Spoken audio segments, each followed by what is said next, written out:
রাজস্ব আয়ের ছন্দপতন। গত সরকারের দুর্বল ব্যবস্থাপনায় তৈরি হয়েছে স্থবিরতা। কর আদায় বাড়ানোর পরামর্শ অর্থনীতিবিদদের।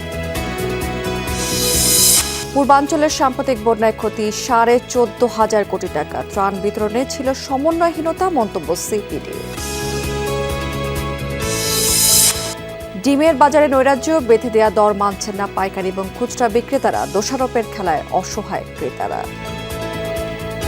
শুধু মুখে একটা আইন পাস করে দিল, আইনটা পালন হচ্ছে কিনা। সরকার একরকম বলে, এখানে একরকম চলে। বাজার যারা কন্ট্রোল করে নিয়ম তাদেরকে ধরা দরকার, তাই না?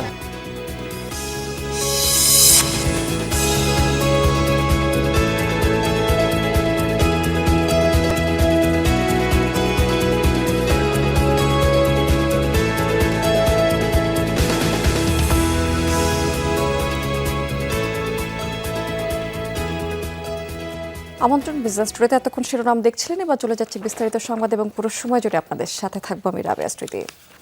চাহিদা বাড়লেও নেই অর্থের কোনো যোগান। অভ্যন্তরীণ আয়ে সুখবর নেই। বিগত সরকারের দুর্বল ব্যবস্থাপনায় রাজস্ব খাতে তৈরি হয়েছে স্থবিরতা। সুউচ্চ রাজস্ব ভবন নির্মাণ আর নানামুখী উদ্যোগ নেয়ার কথা বলা হয়েছে বারবার, তবে রাজস্ব আদায়ে সেই একই তিমিরে ছিল এনবিআর। জুলাই আগস্টের অস্থিরতায় মেলেনি কাঙ্ক্ষিত রাজস্ব। ঋণ করে দায় পরিশোধের উদ্যোগ নিয়েছে অন্তর্বর্তীকালীন সরকার, তবে দীর্ঘমেয়াদে চাহিদা পূরণের রাজস্ব আয় বৃদ্ধির কোনো বিকল্প নেই। চাঙ্গা হয়নি ব্যবসা বাণিজ্য, আমদানি রপ্তানি বাণিজ্যেও মন্দা অবস্থা। স্বস্তিদায়ক হয়নি সার্বিক পরিস্থিতি। এমন অবস্থায় তীব্র হয়েছে আর্থিক টানাপোড়েন, সংস্কার উদ্যোগ চালিয়ে নেওয়া এবং দায় পরিশোধে বাড়ছে চাপ। কিন্তু কোথা থেকে মিলবে অর্থের যোগান? অভ্যন্তরীণ উৎস অর্থাৎ রাজস্ব খাত থেকে যে আয় হয় তা দিয়েই মূলত অর্থের যোগান দেয় সরকার। কিন্তু সংকটকালীন সময়ে রাজস্ব আয়ে স্বস্তির খবর নেই। গেল জুলাই আগস্ট 2 মাসে লক্ষ্যের চেয়ে ঘাটতি 15,000 কোটি টাকা। আগের বছরের একই সময়ের চেয়ে 5,500 কোটি টাকা কম এসেছে রাজস্ব। আয়কর, মূল্য সংযোজন কর বা ভ্যাট এবং কাস্টমস সব খাতের রাজস্ব আয়ে হয়েছে ছন্দপতন। অভ্যন্তরীণ রাজস্ব আদায় পরিস্থিতি তাতে সহসা অনেক উল্লম্ফন হবে এটি মনে হয় না, কারণ আমরা অর্থনৈতিক কর্মকাণ্ডে খুব বড় চাঞ্চল্য দেখতে পাচ্ছি না। ফলে সরকারের যে অভ্যন্তরীণ উৎসগুলো থেকে ভ্যাট আদায়, বর্ণনা আদায়, সেটা তেমন গতিবৃদ্ধি হয়নি। আমার ধারণা আগামী মাসগুলোতেও এটি চলতে পারে, কারণ এক ধরনের অনিশ্চয়তা এখনও রয়ে গিয়েছে। অর্থনীতিকে সচল করতে পারেন তাহলে কিন্তু এই যে আপনার যে অভ্যন্তরীণ রেভিনিউ জেনারেশন, এটাও কিন্তু গতিশীল হবে। দ্বিতীয় যে জিনিসটা হচ্ছে রেভিনিউ কালেকশনটাকে দুর্নীতিমুক্ত করা। সুযোগ থাকলেও বিগত সরকারের সময়ে রাজস্ব আদায় বাড়াতে কার্যকর তেমন পদক্ষেপ ছিল না। এনবিআর এর সাবেক চেয়ারম্যান দীর্ঘদিন একই পদে বসে বিভিন্ন প্রতিষ্ঠানকে দিয়েছেন অবৈধ সুযোগ। করফাকি দূর করা গেলে আদায় বাড়ানো সম্ভব দ্বিগুণ। বাংলাদেশে যারা কোটিপতি বলা হয়ে থাকে, এই ধরনের পরিবারগুলোর কোটিপতি আয়ের ক্ষেত্রে অন্তত 67% যারা কর দেন না। এই যে 2/3 কর জালের বাইরে রয়ে গিয়েছেন, মূলত যারা কিনা শহরাঞ্চলের বাইরে, তাদেরকে কর জালে আনাটা একটা গুরুত্বপূর্ণ লক্ষ্য হওয়া উচিত। $470 কোটি ঋণ দিয়ে রাজস্ব খাত সংস্কারের শর্ত দেয় আন্তর্জাতিক মুদ্রা তহবিল। 2টি শর্ত পালনে সুস্পষ্ট দিক নির্দেশনা দেয় ঋণদাতা এই সংস্থা। নতুন $300 কোটি ঋণের ক্ষেত্রে রাজস্ব খাতের সংস্কার চায় IMF। সুশাসনের ঘাটতিটাকে এটাকে আমাদেরকে এই বিশেষ করে ঋণ ব্যবহারের ক্ষেত্রে আমাদেরকে একটা এমন ব্যবস্থা নিতে হবে, তদারকি ব্যবস্থা থেকে জোর করতে হবে। আমাদের যদি সদিচ্ছা থাকে এবং আমরা যদি সকলে মিলে সঠিকভাবে এগোতে পারি তাহলে এটা সম্ভব। পরিবর্তিত অবস্থায় সংস্কার উদ্যোগ হাতে নিয়েছে এনবিআর। লম্বা সময় লাগুক, কোনো অসুবিধা নেই, কিন্তু আমাদের আইটি সিস্টেমটা হবে ওয়ার্ল্ড ক্লাস। আমরা যদি ওই ধরনের একটা অটোমেশন শুরু করতে পারি যেখানে অনেকগুলো মডিউল থাকবে, আমরা ধীরে ধীরে যেগুলো খুব সহজে করা যায় সেগুলো দ্রুততম সময়ে করলাম, যেগুলো করতে ফেজ ওয়াইজ লাগবে সেগুলো ফেজ ওয়াইজ করলাম। চলতি 2024-25 অর্থ বছরে এনবিআরকে আদায় লক্ষ্য দেওয়া হয় 4,80,000 কোটি টাকা। রিমন রহমান, যমুনা নিউজ, ঢাকা। দেশের পূর্বাঞ্চলের সাম্প্রতিক বন্যায় 14,421 কোটি টাকার ক্ষয়ক্ষতি হয়েছে। সবচেয়ে বেশি নেতিবাচক প্রভাব পড়েছে কৃষি এবং বনায়নে। সকালে এই সংক্রান্ত ব্রিফিং অনুষ্ঠানে এমন তথ্য তুলে ধরেছে সিপিডির নির্বাহী পরিচালক ডক্টর ফাহমিদা খাতুন। ব্রিফিংয়ে জানানো হয় এ সময় যে কৃষি এবং বনায়নে ক্ষতির পরিমাণ 5,169 কোটি টাকা, অবকাঠামো খাতে 4,653 কোটি টাকার ক্ষতি হয়েছে, ঘরবাড়িতে ক্ষয়ক্ষতি হয়েছে 2,407 কোটি টাকা। জেলা হিসাবে নোয়াখালীতে সবচেয়ে বেশি ক্ষতি হয়েছে, এর পরিমাণ 4,191 কোটি টাকা। সিপিডি বলছে ত্রাণ বিতরণে বেশ সমন্বয়হীনতা ছিল, জনপ্রতিনিধি থাকা দরকার ছিল কিনা ঠিক সে বিষয়ে মিশ্র প্রতিক্রিয়া রয়েছে। কেউ কেউ একাধিকবার ত্রাণ পেয়েছেন, অনেকে আবার পাননি।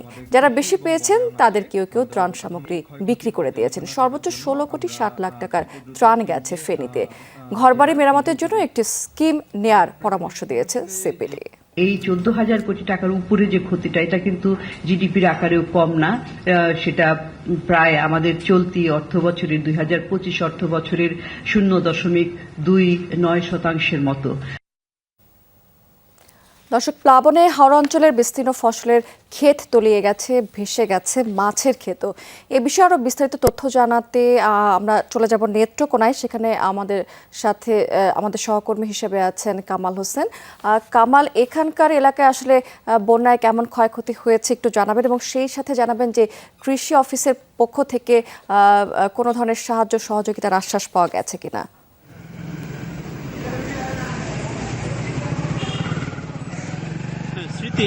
আপনাকে বলে রাখি যে সাম্প্রতিক যে দেশের প্রেক্ষাপট পরিবর্তনের পর জেলা প্রশাসক, উপজেলা নির্বাহী কর্মকর্তা সহ প্রতিটি দপ্তরের কর্মকর্তারা কিন্তু বদল হয়েছেন। এছাড়া যে স্থানীয় জনপ্রতিনিধি যারা আছেন তারাও কিন্তু আত্মগোপনে আছেন। ফলে এই যে বন্যার যে ক্ষয়ক্ষতি, সেটার প্রকৃত চিত্রটা কিন্তু আসলে প্রশাসনের কাছে যাচ্ছে না। নতুন কর্মকর্তারা আসলে কোন কোন এলাকায় কী কী ক্ষতি হয়েছে সেটা আসলে তারা দ্রুত সেই তথ্য সরবরাহ করতে ব্যর্থ হচ্ছেন বলা যায়।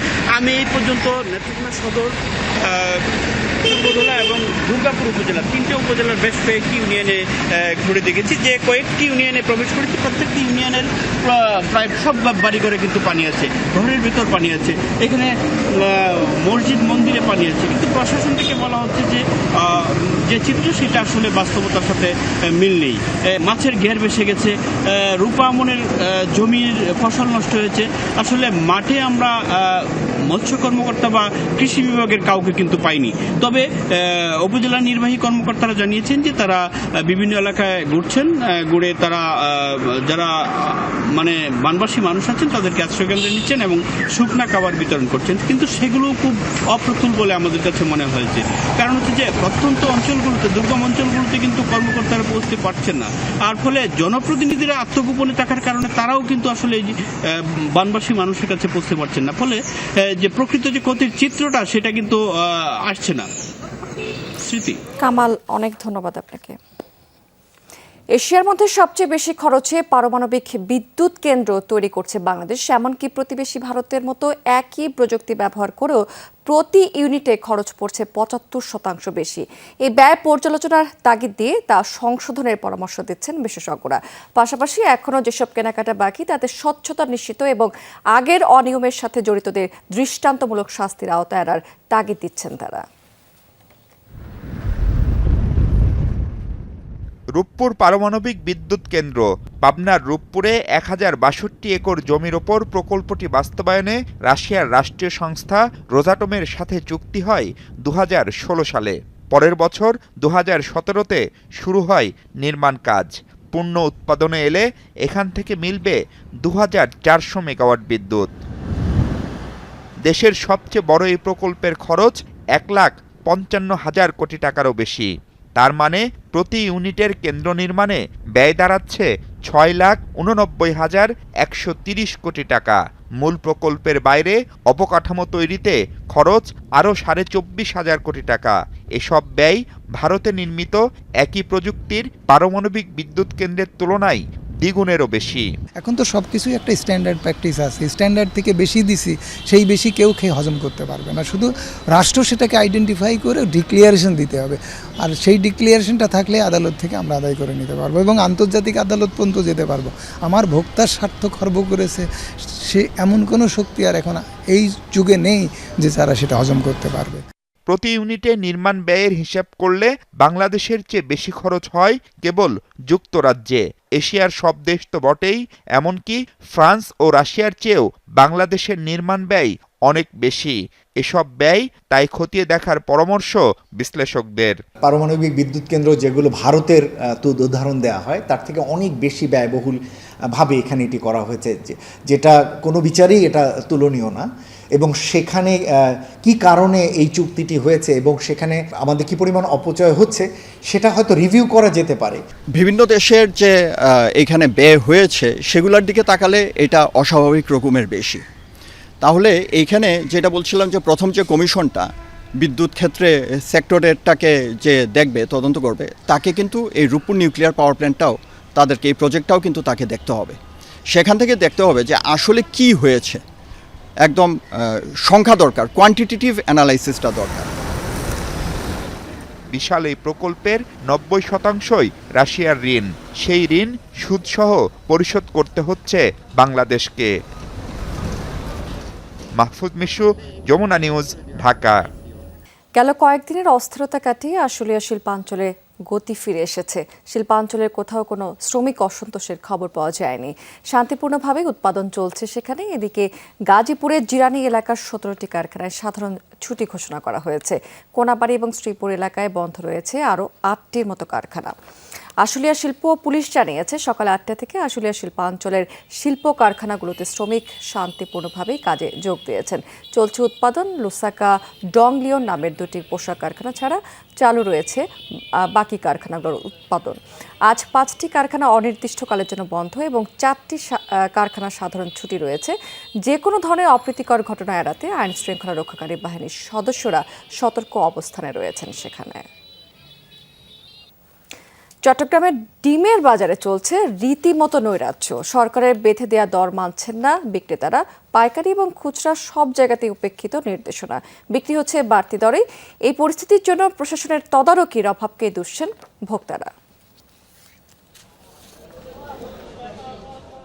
পাইকারিতে 11 টাকা 1 পয়সা দরে প্রতিটি ডিম বিক্রির সরকারি নির্দেশনা থাকলেও চট্টগ্রামের পাহাড়তলির এসব আড়তে বিক্রি হচ্ছে 13 টাকা দরে। এজন্য খামারিদের দুষছেন আড়তদাররা। তাদের দাবি উৎপাদকের কাছ থেকে বেশি দামে ডিম কিনতে হচ্ছে, তাই বিক্রিও করতে হচ্ছে বাড়তি দরে। সরকার দেখ, ওনারা অনেক ডিম দিয়ে দেখ, আমরা ওনাদের নির্ধারিত মূল্যে বিক্রি করবো, সমস্যাটা অনেক। সরকারে যে রেটটা দিচ্ছে এখানে আমরা ওই রেটটা এখনো পাই নাই। আমরা যদি ওই রেট পেতাম তাহলে অবশ্যই আমরা ওই রেটে বিক্রি করবো। এখন আজকে 1330 টাকা ডিম কিনে হয়েছে বর্তমানে, তাহলে ডিম একটা বেচবো কত করে, খাইবো কত করে? মানুষের সবাই বলে যে সরকারের রেট। আমাদের তো লস ভাই, আমাদের এখন কখনো রকম গায়ে ব্যয় থাকুন, মানে ব্যবসা টিকি এখন কখনো আমরা টিকি আছে, আমাদের লাভ নেই। সরকারি নির্দেশনা উপেক্ষিত খুচরা বাজারেও বেঁধে দেওয়া 11 টাকা 87 পয়সার পরিবর্তে চট্টগ্রামে প্রতিটি ডিম বিক্রি হচ্ছে 15 থেকে 16 টাকায়। তদারকি না থাকায় অসাধু বিক্রেতারা সুযোগ নিচ্ছেন বলে অভিযোগ ক্রেতাদের। ওনাদের মর্জি ওনারাও বাড়াতেছে, ওনাদের মর্জি ওরা নিচে নামাইতেছে। কাকে কি বলবেন? আগে যেরকমের কিনছি এখন সেরকমের কিনি না। আগে যখন 1 ডজন কিনতাম এখন হয়তো 1 আলি কিনি। মনিটরিং লাগবে। আর শুধু মুখে একটা আইন পাস করে দিল, আইনটা পালন হচ্ছে কিনা। সরকার একরকম বলে, এখানে একরকম চলে, যার কারণে সরকারের মনিটরিং অবশ্যই দরকার আছে। বাজার যারা কন্ট্রোল করে নিয়ম তাদেরকে ধরা দরকার, তাই না? হ্যাঁ, ওই সিন্ডিকেটটাই তো ভাঙতে হবে। সরকারের বেঁধে দেওয়া দাম না মানা, কৃত্রিম মূল্যবৃদ্ধি সহ নানা অনিয়মের পরও ডিমের বাজারে প্রশাসনের তদারকি নেই। এটার থেকে যদি ব্যত্যয় ঘটায় তাহলে অবশ্যই এটা মোবাইল কোর্টের মাধ্যমে ব্যবস্থা নেওয়ার সুযোগ আছে এবং আমরা কিন্তু এই ব্যাপারে কাজ করছি। আমরা উপজেলা প্রশাসনের সাথে মিলে আমরা সেই বিষয়গুলো দেখতেছি এবং জরিমানাও করতেছি। আমরা জুবাইদ ইবনে শাহাদাত, যমুনা নিউজ, চট্টগ্রাম। আবারও স্বাগত, দেখছেন বিজনেস টুডে। দর্শক, এবার জানিয়ে দেবো আজকের পুঁজিবাজার লেনদেনের লাস্ট আপডেট। আজকে কিন্তু আমরা দিন শেষে নিম্নমুখী প্রবণতা দেখতে পাচ্ছি পুঁজিবাজারে। ঢাকার শেয়ার বাজারে যদিও প্রধান সূচক সকালের দিকে কিছুটা বেড়েছিল, কিন্তু আজকে দিনের শেষে এসে প্রধান সূচক প্রায় পয়েন্টের মতো কমে 5,378 পয়েন্টে অবস্থান করছে। অন্য দুটি সূচকও কমেছে। ডিএসইএস সূচক সেটি 30 পয়েন্টের মতো কমে 1,190 পয়েন্টে আছে এবং 30 সূচক সেটি 26 পয়েন্টের মতো কমেছে এবং টোটাল ট্রেড করেছে ঢাকার শেয়ার বাজার 368 কোটি 18 লাখ টাকার মতো শেয়ারে। ট্রেড হওয়া কোম্পানিগুলোর মধ্যে 180টি কোম্পানির শেয়ারের দাম কিন্তু বেড়েছে, মাত্র 156টি কোম্পানির শেয়ারের দাম কমেছে এবং 56টি কোম্পানির শেয়ারের দাম অপরিবর্তিত রয়েছে। টপ 20তে আজকে ইসলামী ব্যাংককে আমরা সকাল থেকে প্রথম অবস্থানে দেখতে পাচ্ছি এবং টোটাল ট্রেড করেছে দিন শেষে 25 কোটি 58 লাখ টাকার মতো শেয়ার। 14 কোটি 93 লাখ টাকা কিছু বেশি লেনদেনে মিডল্যান্ড ব্যাংক, এটিও সকাল থেকে কিন্তু দ্বিতীয় অবস্থানে ছিল টপ 20 এবং তৃতীয় অবস্থানে আজকে ব্র্যাক ব্যাংককে আমরা দেখতে পাচ্ছি 12 কোটি 33 লাখ টাকার মতো শেয়ার টোটাল ট্রেড করে। চট্টগ্রাম শেয়ার বাজার সেখানেও আমরা নিম্নমুখী প্রবণতা দেখতে পাচ্ছি। সার্বিক সূচক সিএসপি সেটি 104 পয়েন্টের মতো দিন শেষে আজকে কমেছে এবং 15,167 পয়েন্টে অবস্থান করছে। টোটাল ট্রেড করেছে চট্টগ্রাম শেয়ার বাজার 9 কোটি 64 লাখ টাকার মতো শেয়ার এবং টোটাল ট্রেড হওয়া 201টি প্রতিষ্ঠানের মধ্যে 100টি দাম বেড়েছে, 81টি কমেছে এবং 20টি কোম্পানির শেয়ারের দাম অপরিবর্তিত রয়েছে। দর্শক, এই ছিল আমার হাতে পুঁজিবাজারের সর্বশেষ খবরাখবর। অন্য প্রসঙ্গে আমরা চলে যাচ্ছি। শেয়ার বাজারে তালিকাভুক্ত জেড ক্যাটাগরিভুক্ত কোম্পানির পরিচালনা পর্ষদ পুনর্গঠনের বিধান কঠোরভাবে কার্যকর করার পরিকল্পনা করছে নিয়ন্ত্রক সংস্থা বিএসইসি। বিধান অনুযায়ী কোনো কোম্পানি জেড ক্যাটাগরিভুক্ত হলে 45 কার্যদিবসের মধ্যে পরিচালনা পর্ষদ পুনর্গঠন করতে হবে। পুনর্গঠিত পর্ষদে আগের কোনো উদ্যোক্তা পরিচালক থাকতে পারবেন না। 2020 সালের 1 সেপ্টেম্বর নতুন নির্দেশনা জারি করেছে বিএসইসি। তবে গুটি কয়েক কোম্পানি ছাড়া এই নিয়ম কার্যকর করেনি, বরং নানা আইনের মারপ্যাচে গত কমিশন অনেক কোম্পানিকে বাঁচিয়ে রেখেছিল। এখন বিনিয়োগকারীদের স্বার্থে এই বিষয়ে কঠোর হওয়ার চিন্তা করছে বর্তমান কমিশন। জুয়া খেলা পরিচালনার অনুমতি পেল সংযুক্ত আরব আমিরাতের একটি প্রতিষ্ঠান। মধ্যপ্রাচ্যের দেশটিতে প্রথমবারের মতো বাণিজ্যিক গেমিংয়ের লাইসেন্স পেয়েছে হোটেল এবং ক্যাসিনো অপারেটর উইন রিসোর্টস। আমিরাতের general commercial gaming regulatory authority নিয়েছে এই অনুমতি। লাস ভেগাস ভিত্তিক ক্যাসিনো এই প্রতিষ্ঠানটি আমিরাতের রাস আল খাইমারে তৈরি করছে বিলাসবহুল এক রিসোর্ট। উইন আল মারজান দ্বীপের ওই রিসোর্টের ক্যাসিনোয় চালু হবে বাণিজ্যিক জুয়া। 2027 সালে জনসাধারণের জন্য উন্মুক্ত হবে এটি। গত মাসে জুয়া নিয়ন্ত্রণের জন্য একটি ফেডারেল সংস্থা গঠন করে আমিরাত সরকার। নিয়োগ দেওয়া হয়েছে সেখানে যুক্তরাষ্ট্রের বিশেষজ্ঞদের। সম্প্রতি উপসাগরীয় অঞ্চলের অর্থনৈতিক প্রতিযোগিতার জেরে বেশ কিছু সংস্কার নীতি গ্রহণ করেছে আমিরাত প্রশাসন। দর্শক, এই ছিল বিজনেস টুডে এখনকার আয়োজনে। এতক্ষণ সঙ্গে থাকার জন্য ধন্যবাদ আপনাদের সবাইকে।